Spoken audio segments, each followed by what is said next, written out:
Hey everybody, I want to talk about a product and platform that I absolutely love and our latest sponsor, Interseller, the prospecting and outreach platform of choice for recruiters and sellers. Whether you're doubling down on business development or recruiting talent, Interseller does all the heavy lifting of finding contact data, automating the email and follow-up process, and syncs all that rich data into 20 plus CRM and ATS platforms. Reach out now and get going on a 2-week free trial and let them know you heard about it from Adam on the podcast today. Check out the link on the website. Appreciate it. Welcome to the podcast, where we introduce you to incredible humans who share their journeys with the mission to inspire you to harness your own inner tenacity to drive your life and career forward. And now, your host, Adam Posner.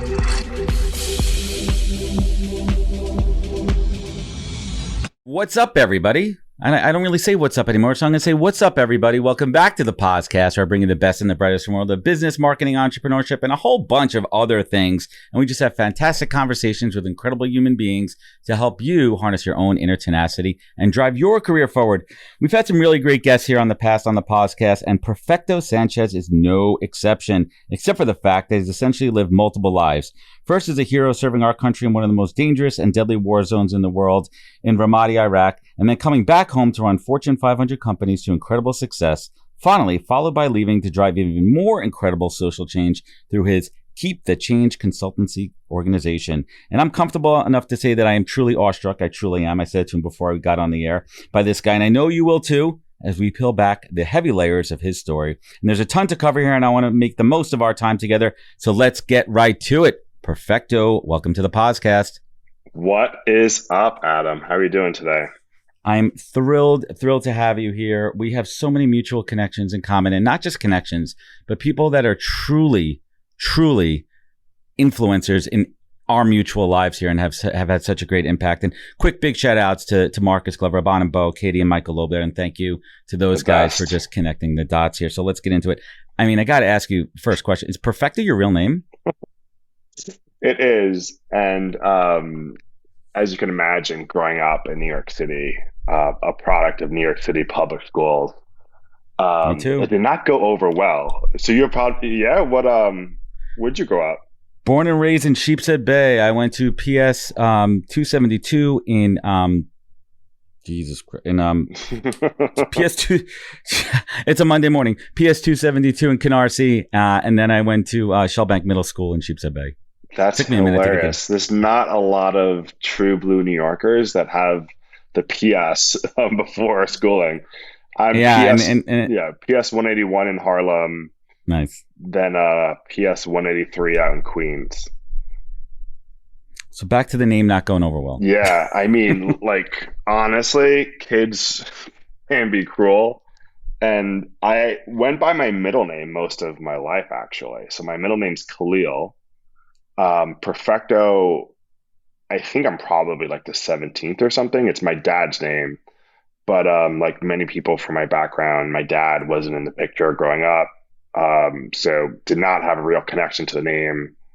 And it wasn't until West Point that I somewhat accidentally fell into my own name when I realized I completely filled out my uniform cards wrong. So like imagine like applying to college, but it's like applying to the DMV because you're applying for the Army. You can't change And I never filled out last name, first name before. So I was like, whatever, Perfecto Sanchez. Showed up to boot camp, whereas it should have said Sanchez as my last name over like on my uniform. Imagine the drill sergeant's face when it said Perfecto. I was like, fuck. Oh boy, you were a target. Yeah. And immediately the most famous kid at school.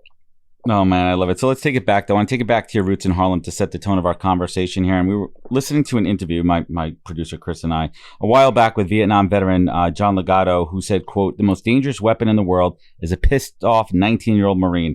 And I believe the implication, as I understood it, was that they're coming from backgrounds where they want to serve a greater purpose and grow through this transformation and trying to balance that angst of a young adult maturing and then going into the military. How accurate is that take from your perspective? John Legato is such a legend. Vietnam veteran, like Bronze Star, FBI, just hero. Such a good human, and a mentor of mine. And so, what's interesting about our two different experiences that the context would be helpful is Please. I joined the Army when I was 17 years old, and I'll age myself a bit, pre 9/11.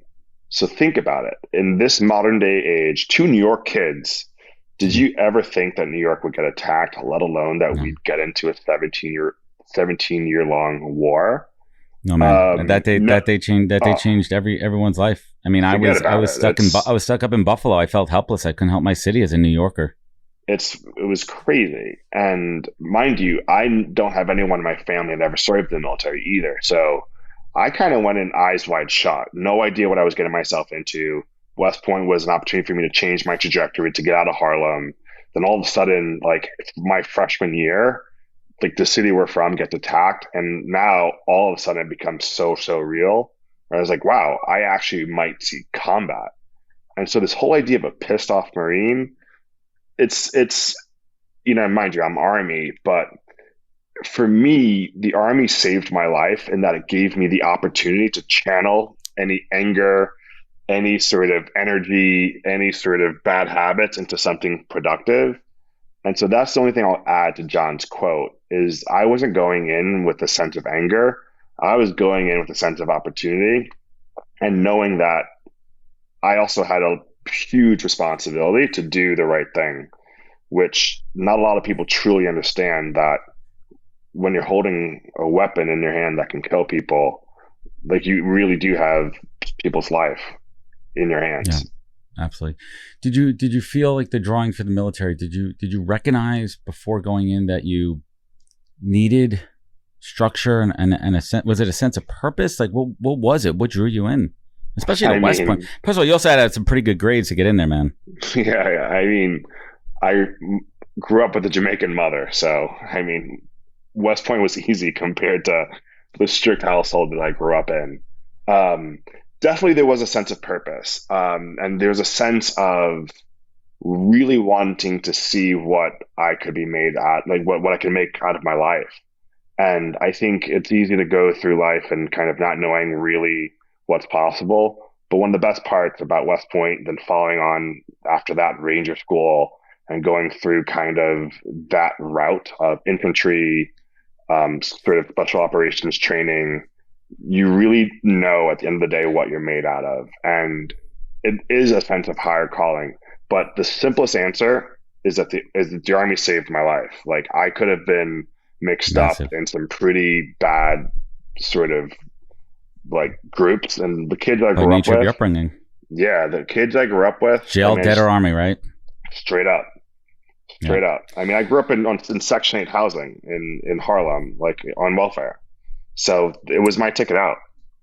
That's incredible. And did your mom, was she fully supportive, or was there hesitation, doubt Oh from my her? goodness. Like I it was a conscious decision on my behalf to shield her from any of what was actually happening. Yes, the news was on, but I'll never forget the conversation I had with her when I chose and volunteered to go infantry, which of course is, for those that may not know, infantry is the frontline sort of like You're in the legit jump action. out of airplanes, like helicopters onto the into the combat zone, frontline kind of soldiers. Was that I told her I wanted to be surrounded. I wanted the best training. I wanted to be surrounded with also the best trained soldiers. Because at the end of the day, I was 22 when I first went into combat, but I was in charge of 35 highly skilled, infantry soldiers. They're the ones who took care of me. And the last thing I wanted to do was to be with a bunch of kind of no names, like walking around with our head cuts off, Yeah, no way. with our heads cut off. So I protected my mom in that sense, and I mean, it's an interesting story. Like I remember when I actually got hurt in Ramadi, and the army notifies your next of kin, and I actually called my uncle in the middle of the night to be like, "Yo, I'm good. Heads up, seriously, just like tell mom if she just gets tell a call, I'm mom fine. that you spoke to me because I'm not calling her at 3 o'clock in the morning. I'm completely fine. So she kind of went in like willfully ignorant, just making sure that I was emotionally taken care of, and that was probably the best. I wouldn't do it any differently. You were 22 years old, leading 35 men. I assume some of them were older than you, more experienced than you, but you came out of the leadership that came out of West Point. What was one of those early tough lessons to learn as a leader, especially in life and death situation, man? Yeah, I mean, we get taught like about sort of what it's like to get control of your first unit at West Point. And I mean, West Point's a premier leadership institution, right? But nothing beats kind of on the job training. And I was walking into quite possibly on paper the worst, well, not on paper. I was walking into the worst situation possible. My unit was already in country. So they were already in combat. That means that they had trained up for a full year, knew each Yeah. other, were best of friends, and had already experienced combat. And their lieutenant, who I was replacing, was also just killed in action. And he That's heavy, was heavy. one of the most revered and respected soldiers in the unit, You're stepping Lieutenant into it, Love. man. And he spoke Arabic. He was just all around stud. And all of a sudden, you get this what's called a cherry lieutenant, like a butter bar, fresh out of West Point, crisp uniform, showing up to like this Hardened camp. soldiers. Yeah, hardened soldiers in this camp in the middle of nowhere. And I will never forget. I was like, listen, like, I'm never going to ask you to do something I wouldn't do myself. It's my job to make sure you have the tools to be successful. And I'm here to learn, and I'm here to make sure that, I bring as many of us all home alive. And my whole leadership philosophy was professionalism, that we need to be professional soldiers and just do that. That's a massive lesson, and we'll get to how that lesson translated into the civilian life there. Why the Army though? Like, was there? I always Yeah. like to ask this question to military, and Yeah. I've had all branches of the military on my show. I haven't had Coast Yeah, Guard yeah. though, if that counts. No I won't offense say to the anything Coast Guard. bad. I won't say You anything guys bad do a about great Coast job. Guard. They're awesome. Yeah, I mean, for me, it was my lens was education first. So I mean, West Point is the better academy out of every other academy. So I'll just say that, and which I'm sure will piss off a lot of your other guests. But I think the legacy of West Point, of course, is also in New York. So I wanted to keep my track record of public school, New York information, education through and through. And also the Army, when I look at sort of who the generals are, who are the real leaders in industry as well, they are the infantry strategic leaders who have had real world experiences in managing teams. And it's that leadership philosophy that really attracted me to the military and to the Army and to going to Ranger School, going to airborne school, and leading troops in combat, which I'm not someone that sits on the sidelines and watches. I think my biggest pet peeve is just like injustice and bullies. And so the privilege that I had to serve in our generation's war and the privilege of leading soldiers is not something I took very lightly, because it really was an honor. Like, I was responsible for their life, their welfare, and and it's something that not just I take a lot of like honor in, but I still keep a lot of touch. I keep in touch with a lot of my guys, and the fact that they're proud about their service, I made very sure that we led with integrity, that they never did anything that they regret, because for many people the war continues. But that's also important. That was part of my philosophy. I love it, and first and foremost, thank you. Thank you for your service so much, and thank you for volunteering to protect our country. There's so many folks who take it for granted, and it's, I don't care what your political views are in this country. I really don't give a shit. right, left, center. I Yep. really don't care where you are. I don't even care like if you're a racist ass motherfucker, even though I do a little bit. But you support the military. You support the folks that go out there and put their lives on the fucking line for us every day, and I'll stick by that. So thank you so much for your service, Perfecto. And along those lines, what is it that like is a misconception that civilians will never understand about the military? What do you think that like that biggest misconception is? Yeah, great question. And I think the biggest misconception is that the military are a bunch of like roughneck, like door kicking grunts that, can run, 6-minute miles and can bench press, all the weight in the world. And whilst that mostly is true, there's some of the smartest, most empathetic, wise leaders that this world has ever seen, because it's where a lot of innovation comes from. It's where even the cliches that people use in the boardroom come from the military culture, because it's true. We live the ethos of camaraderie. We live the ethos of just problem solving. We have to think outside the box to constantly innovate. And some of my favorite books that I read, not just because of my background, are from military writers and from military leaders, because I see them doing some just groundbreaking things, not just on like in uniform, but in the civilian sector as well. And that's, I think, not a lot of people really realize is just how smart a lot of our service members really are. And that's what makes our Army at the end of the day very, very different. And I just want to add that one piece that is a huge nuance that no one really understands. The heart and soul of our military are the non-commissioned officers. They are the people that enlist. And that level of service, that level of dedication to craft, being a steward of a craft is so beautiful in the U.S. military that it separates us for, let's say, the Russian military. And I don't want to talk politics, Pedigree. but even the Chinese military, it's like, they're more or less like a hierarchical officer-led, organization. But the heart and soul are these 19-year-old kids who maybe never went to college, or these non-commissioned officers who have done 15, 20 years and are just great at what they do. They're the ones that make our military so much different than any other fighting force in the world.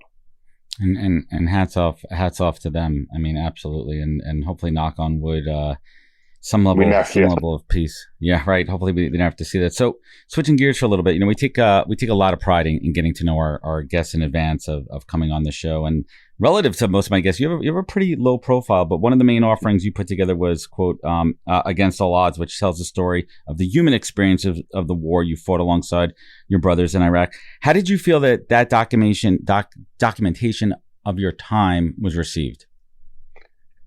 Yeah. And it's, a couple of things to unpack there. I, on purpose, keep a very low profile. I'm a big fan of just doing the work. And I don't do it for credit, for fame. I get great. It's a privilege to get to do what I do every day. And when I was approached by the Discovery Channel to do the documentary, I was like, fuck no. Like, I don't want to be. You don't want the light on you. You don't I don't that's want not the you. light on me. Exactly. And I said no several times, but they kept saying, like, listen, your name keeps coming up. Ramadi was just declassified as a battle. Right. So all the info's coming out. All the info's coming out. There's a couple books on it. I'm in a couple of those books as it is.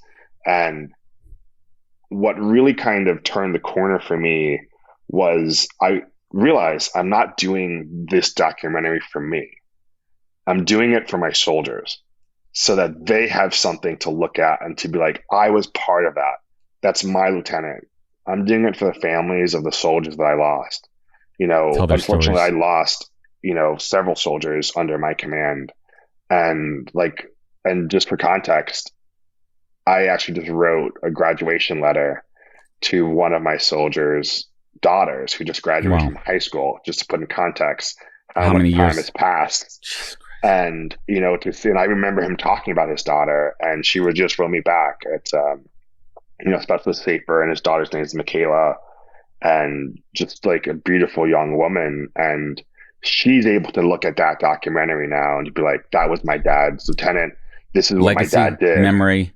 Correct. That's it, man. And that's the difference. That's the brotherhood, the camaraderie, the loyalty for each other. And how does that translate into the corporate world, which we'll get to in a second here. But like, do you encourage other service members to share their story? Let's talk for a second about mental health. Mental health is the number one biggest issue plaguing veterans coming back home. The suicide rates are off the charts. Like, would it help for them to talk more, to share their stories? I mean, listen, there's certain things you don't share in the military. I know that. I will never ask that question on the show. Mm-hmm. But there's other parts of the story and the journey, the trials, the tribulations, the camaraderie, the stories that should be shared. What are your thoughts? You hit the nail right on the head. And that's another sort of misnomer that I want to address as well. The first thing is, I had never talked to anybody about my experience until that show. So what you see is like real life therapy. And I cry. And I cry not because of the bad memories. I cry because of the love I have for my soldier, for my fellow soldiers that for my team. And just thinking of just the trust that we had built. I'm a huge proponent of, advocate for mental health, but not just for veterans. Veterans, we think that veterans have a lot of trauma, but to tell you the truth, we're all walking around with this complex trauma. And I think it's a societal issue that we have not normalized mental health. And so I do think it's healthy to talk about our trauma. I think I see a therapist, every week, and it's not so much that we're working through any problem. It's just, I also change my oil on my car every 3 months. I brush my teeth every day. It's a part of my routine, so I can be the best leader that I can possibly be. And it's a healthy relationship that I have with my therapist. And I not just recommend for all veterans to go, but for a lot more of us leaders who have a lot of responsibility to make sure that we're not alone in this. And continuing to lead by example. I mean, that's leadership that's going to follow you through. Hey, everybody. First, I'd like to thank you all for spending time with me and my guest on the podcast. This show is my canvas to showcase amazing people from the world of recruiting, entrepreneurship, and leadership, and unpack their career journeys for everyone to learn from. But this show is also a business generator for me, as well as creating thought leadership and endless amazing content. And I've taken what I've learned in the past 3 years and over 200 recorded and 100 live shows and distilled it down into a digital playbook that I call the Pause Course. Now you could learn how I build, manage, and produce the podcast and use it to drive real business development and relationships. Today, I'm sharing all of my secrets behind the podcast, and you can get it all at thepausecourse.com. This course is for anyone, whether you're starting out or an advanced podcaster using it for B2B and B2C. It's filled with all of my insights, learnings, tips, tricks, and templates. So get it now at thepausecourse.com and learn all my secrets. Thanks. Let's talk about the flip side. When you return to the States after serving and you enter corporate America, I'm assuming that West Point prepared you for that with the higher education piece. Did you always know that the path was to leave the military? Like, did you ever have your eyes set on being a career military guy, or was it always like, hey, I'm gonna put in my time, serve, and then come back out to civilian life? What was that like? That's always an interesting, and I've talked to a lot of veterans about that, where that the transitional thought and then those first couple of years could be rough, very rough. Yeah. No, there's a lot of key lessons. I learned a lot of key lessons in those first couple of years. And just for context, my best friends bet me that I would never leave because I loved it, not just because I loved it so much, but because I was really, really good at it. And my best friend, for context, is still in, and he's coming up in 18 years. Wow. And we were going to Special Forces selection together.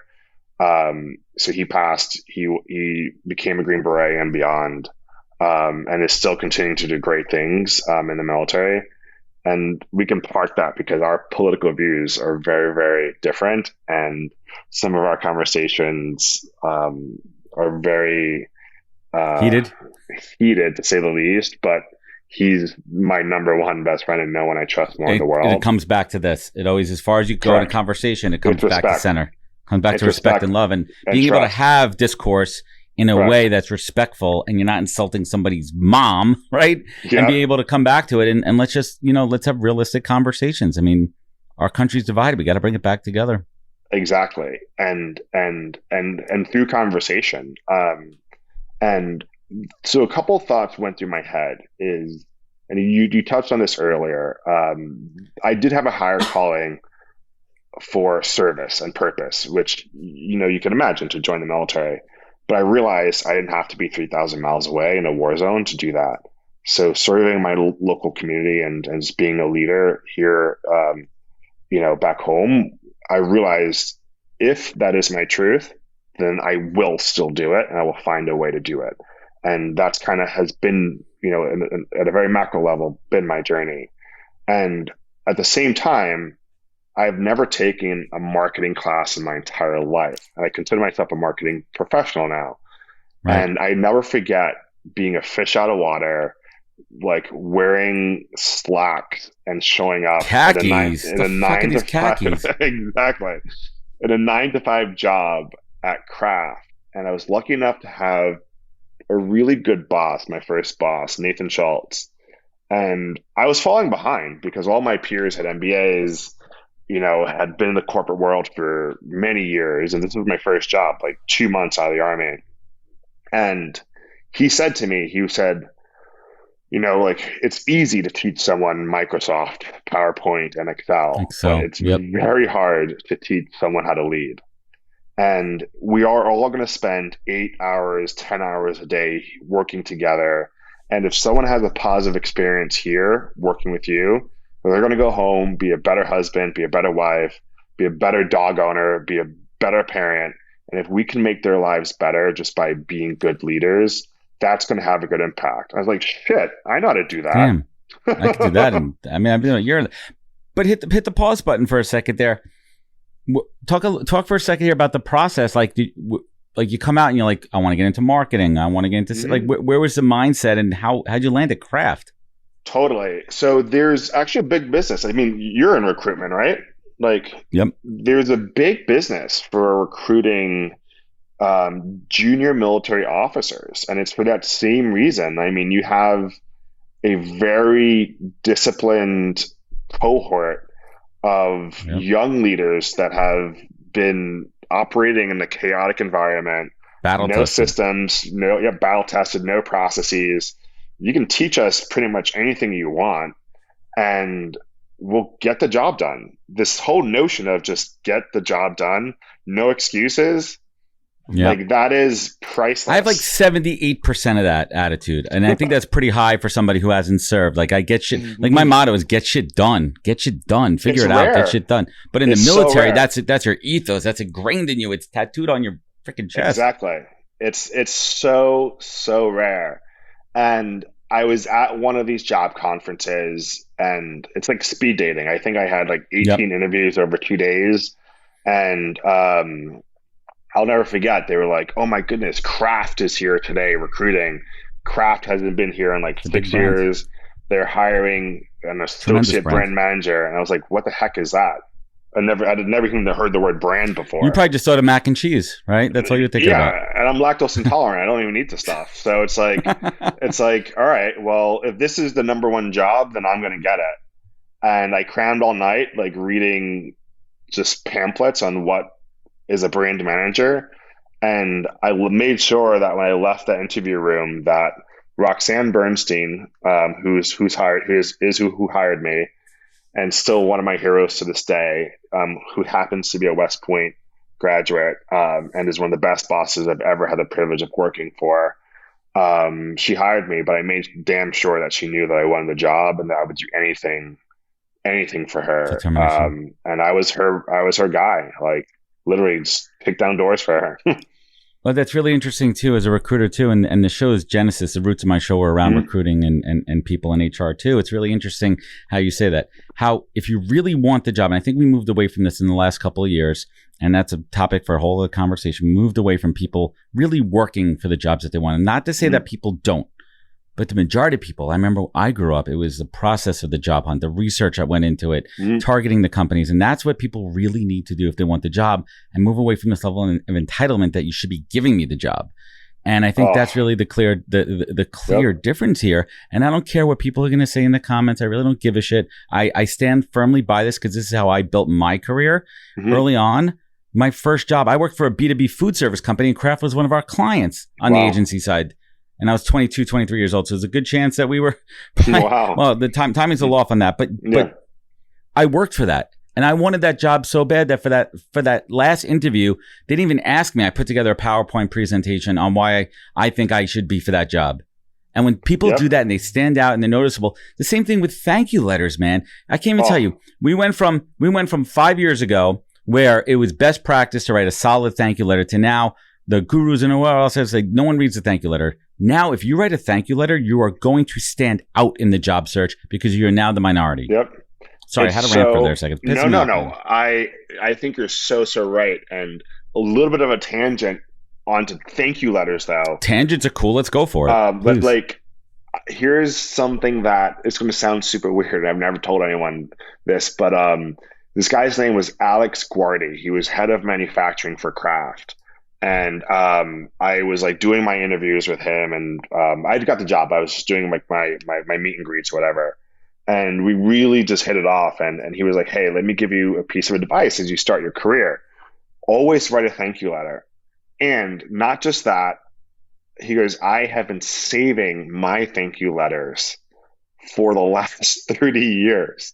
It's amazing. And I started doing that as whenever someone sends me a thank you letter, I like take a screenshot and put into a folder. And you'd be surprised. Like I hardly ever look at it, but when I do, it's like, oh shit, like I didn't realize that like me being kind to that one person randomly 10 years ago when they were having a bad day, and 3 years later they're like, hey, like just want you to know, like I've been thinking about you and you were kind to me when no one else was, is this sort of has been such a guiding. You need that. It makes such a big difference, and people don't realize meaningful, thoughtful thank you letters. A thoughtful thank you, a sincere gesture of like, hey, like I just thank you. I appreciate the question you asked, or you were kind to me today. That's such a special thing that we have as humans, and it's getting so lost in the hiring process, but in our society, and it's unfortunate.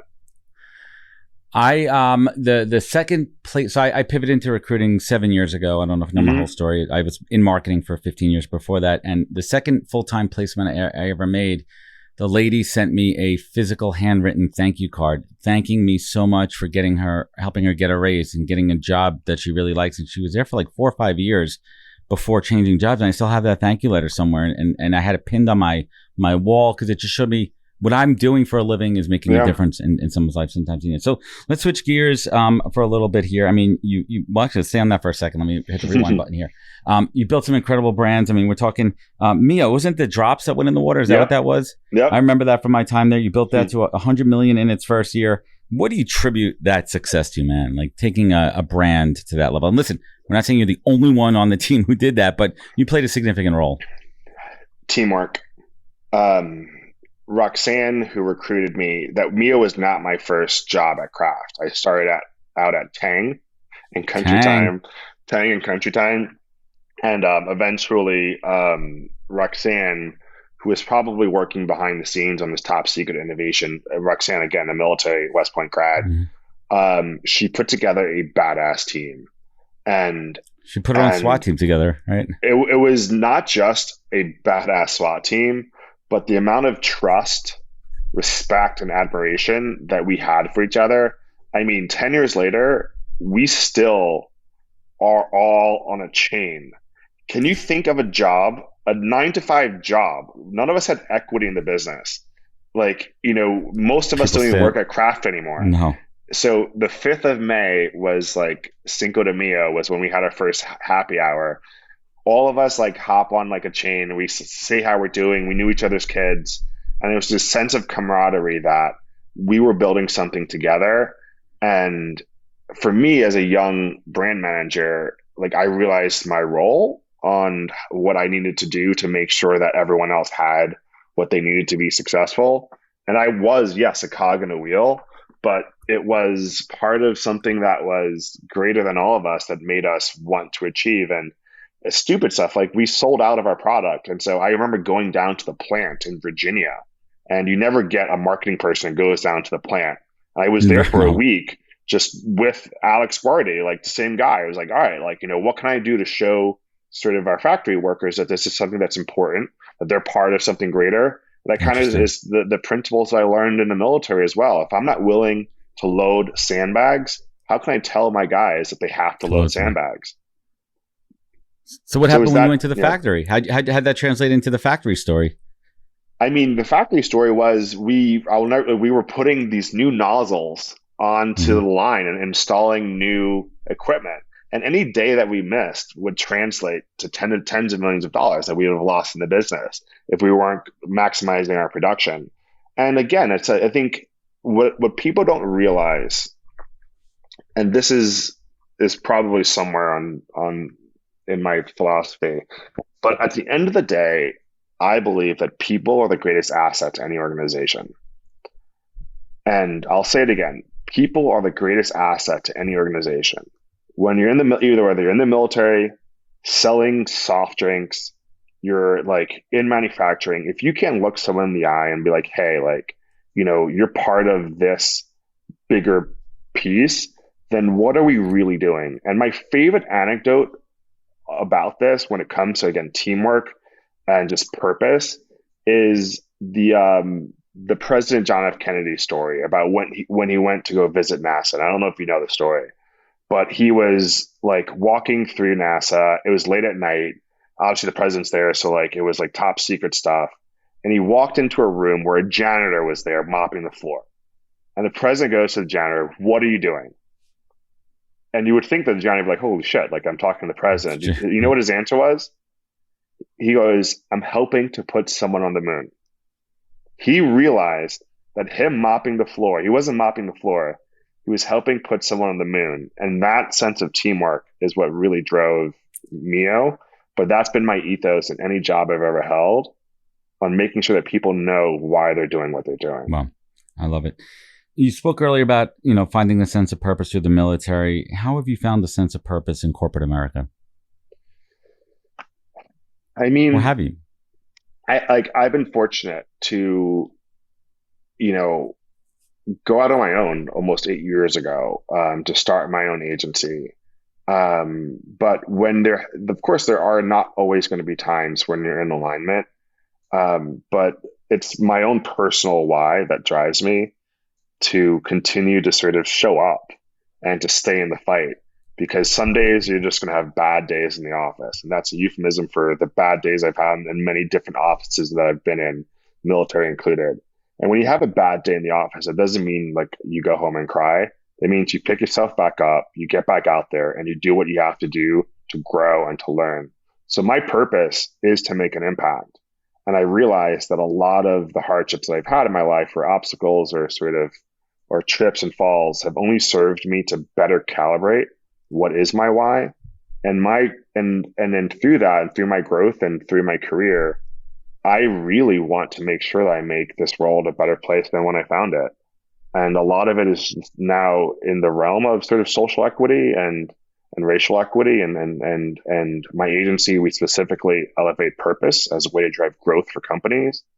And I deal with bad clients, and I have There's like I always bad lose clients. like yeah, it always happens. But I'd be damned if you're going to take me off of my path. Yeah. And that's my truth. I love it, man. So let's get on to it. Let's talk about keep the change. Yeah. As a girl dad, one of the things I noticed is that you have a lot of women on your team. So kudos to that. I don't know if you did that intentionally or subconsciously, but it worked out well. Some great down to earth people, some folks that we know very well that we spoke about earlier. The other thing that stands out is the way that you have impact based selection with each company you work with, like Budweiser, Absolute, Amex. Correct me if I'm wrong, but it seemed like you guys have adopted a model where there's always social impact, but sometimes it's not even present in the consumer facing part of the campaign, right? I'd love to just hit the rewind button, tell us a little bit about keep the change and dig into the purpose-led mission. Yeah, quick rewind though. How old is your daughter? She is 10, and these are her initials right here, who I named the company after. And tomorrow, Nina Harrison Posner, and tomorrow's our 5th year anniversary. So it's a very big day tomorrow. That's my shit right there. And I see it. The sun rises and sets right above me every day in this office, and literally, figuratively, there she is. Yeah, that warms my heart son is so 4.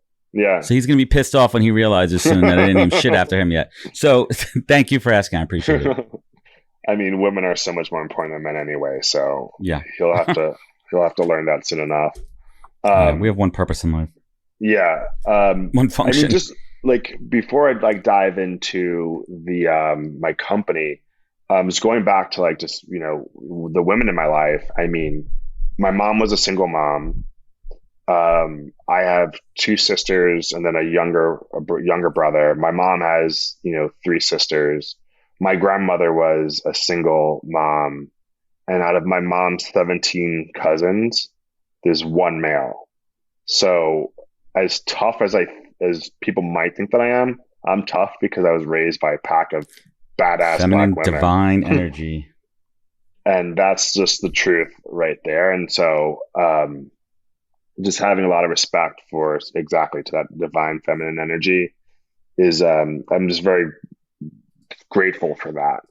And so when it comes to sort of my work, and yes, not every, and so I run a consulting shop. Some people might say, oh, we run an all service creative agency and all this stuff. Like, sure, we do a lot of that. But at the end of the day, I want to be on the front line of where the decisions are being made and to make sure that decisions are being made with all stakeholders in mind. And so stakeholders are anything from, yes, your shareholders, which is how most businesses have operated for the longest time. But I look at it through a multifaceted lens of how are we impacting our employees? So how can we make sure that all employees also understand the mission of their company? How are we impacting the consumers, the community, the manufacturing, our suppliers? And we've touched almost every single part of different businesses across multiple sectors. And you mentioned some consumer products, but we worked with the city of Tulsa, for example, to build a dual structure fund to invest in Black-owned businesses to help. Black Wall Street story there. Black Wall Street, exactly, yeah, to help close the racial wealth gap in Tulsa. We worked with the city of Philadelphia and the Philadelphia Water Department to drive awareness around clean drinking water and give out low interest loans to families who need to have their pipes changed so that they can get access to clean drinking water and not spend their low disposable income on bottled water. All that's to say, I mean, my undergrad degree was in engineering. And so I look at the world as a system. Where is the critical point that if we focus on, we can extract the most amount of value? And it's not always going to be sexy, but that's where we can drive the most impact. And that's what our consulting shop does.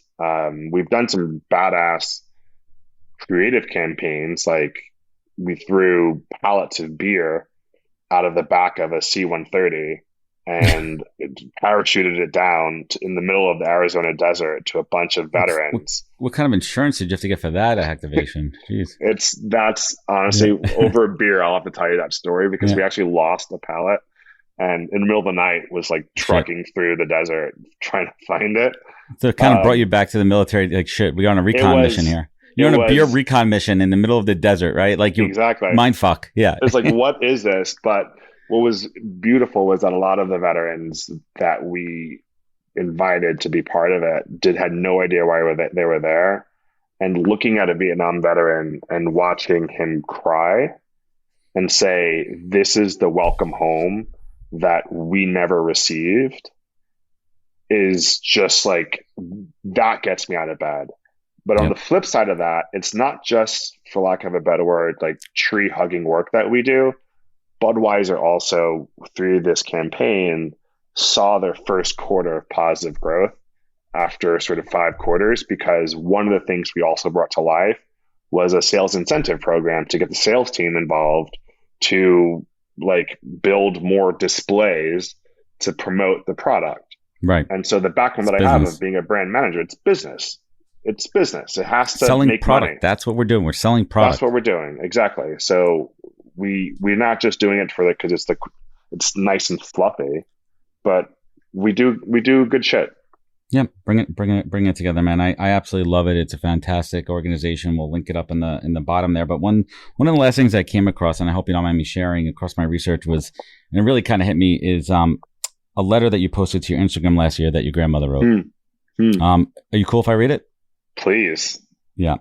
And do you want to give a little context to set it up before I read it? I mean, I love you so much more, Adam. I didn't think I could. So I was raised by my grandmother, and because my mom was young when she had me.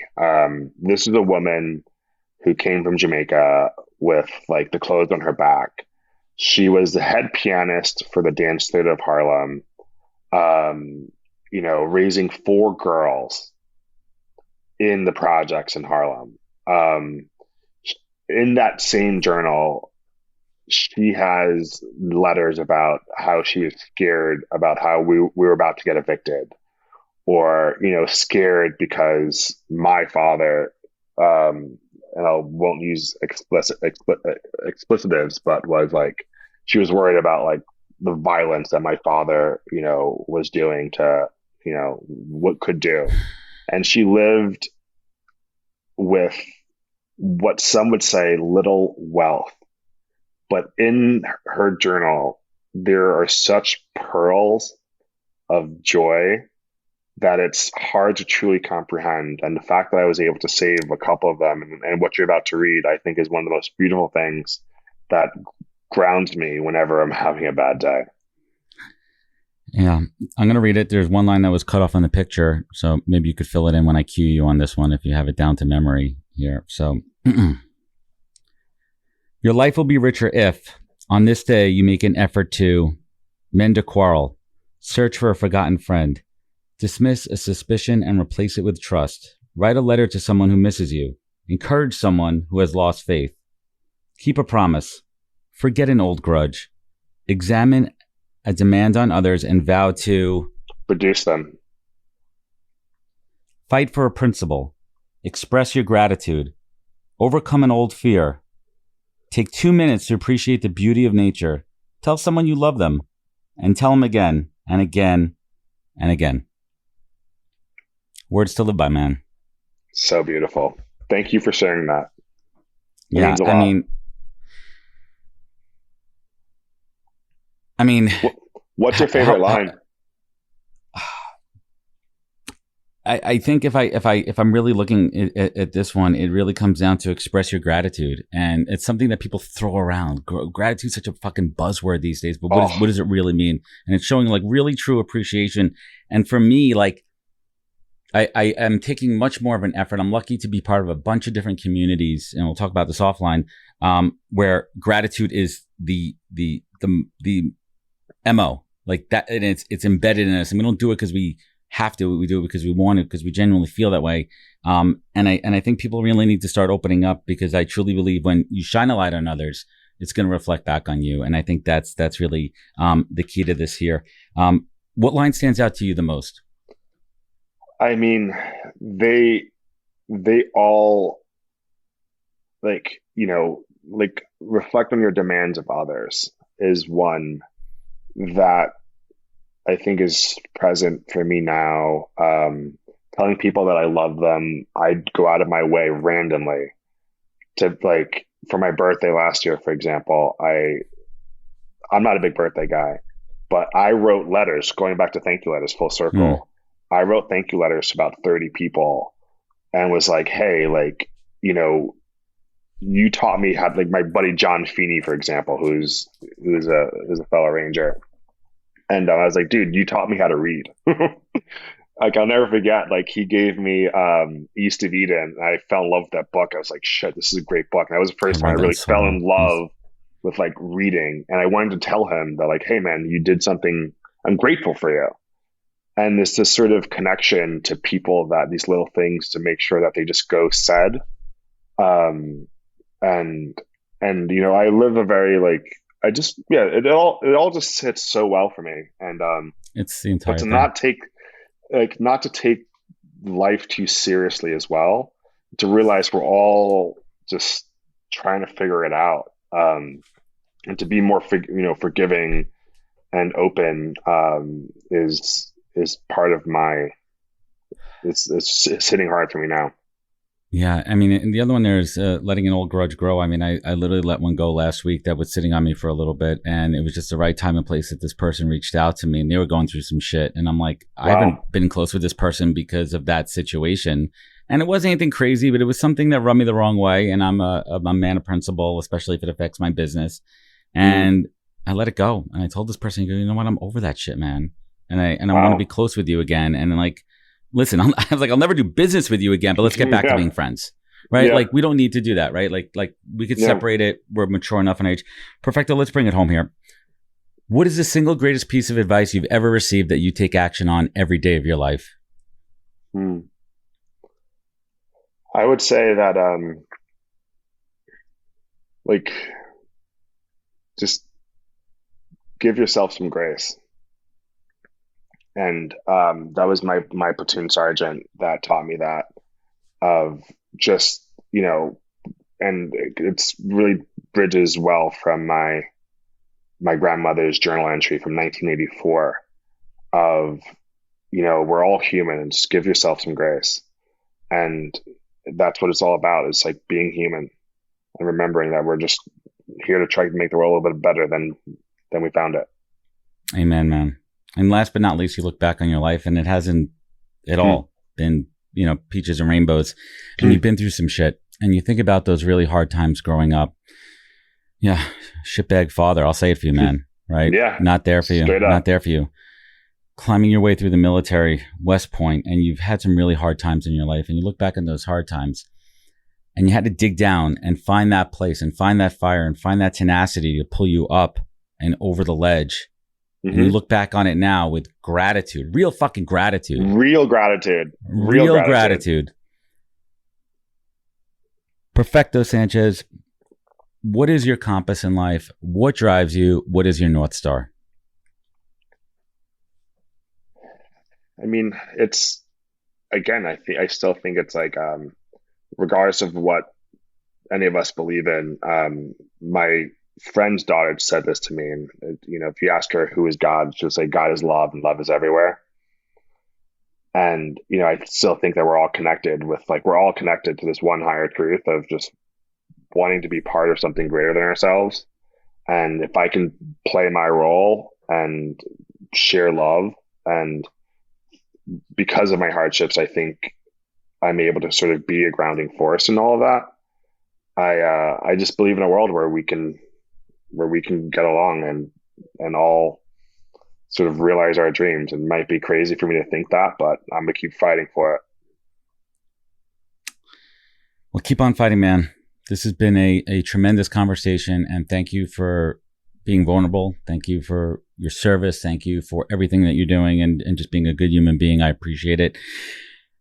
To learn more about Keep the Change, please visit morechange.co. Perfecto. Thank you so much for joining us today. Hang with me for Cheers, brother. Good times. Yeah, and everyone listening, this has been a good one. This is what the show is all about. Listen, if this show means something to you, share it. Pay it forward.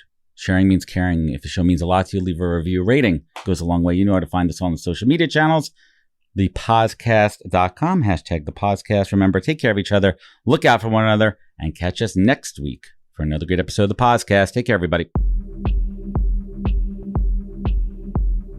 Wisdom is forever, but for us, it's time to go. Thank you for joining us. Luckily, we'll be back with our next episode soon, jam-packed with more incredible humans. Thank you for listening, subscribing, and sharing. To join the conversation, search The Podcast on LinkedIn. And to catch up on past episodes and more info, please visit www.thepodcast.com.